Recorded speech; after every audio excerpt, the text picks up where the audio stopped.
So you went through this process of discovering the lies in the church. How did you react in the end? Well, I was heavily invested in the church. I had a family. My wife served a Mormon mission. We were married in the Mormon temple. Of course, I stopped believing in the Mormon church prior to the marriage, but I wanted to marry the woman I loved, so you have to play the game. And that's what it is for a lot of people who are still in the church. They are compelled to play along, to be silent, to suffer in silence. Don't say anything. Because you'll be punished. You know, there is no intellectual integrity in the Mormon church. It's not permitted. There is no truth that is allowed to be stated which is not approved by church hierarchy. You know, and if the truth isn't there to support what they're doing, they'll make one up. And the Mormons have been taught to be silent for so long, they know that nobody will protest. And the ones who do find themselves excommunicated.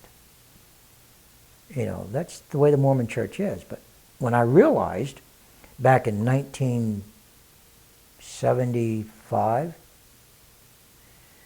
that the Mormon church was just a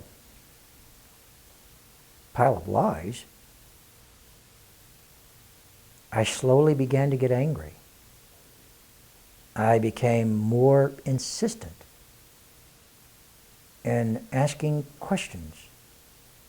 I became more critical of pat answers. I would harangue.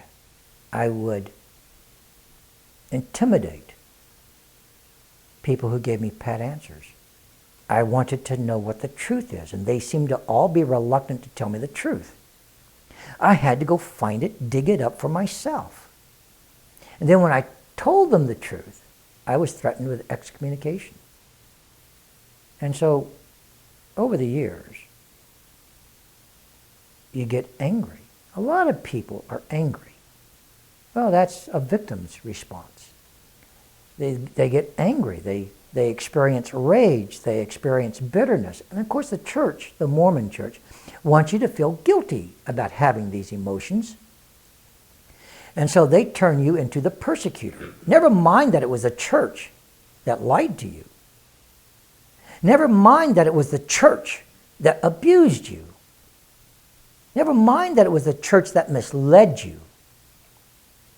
If you protest, if you act like the victim you are, they accuse you of persecuting them. It's pretty much like a rapist blaming the woman for his desire to want to rape her. It's like a mugger blaming the victim he just robbed at gunpoint of being in the wrong place at the wrong time. That's the way the church acts. Leaving the Mormon church will entail a loss. There are consequences, and the consequences is your family, your loved ones.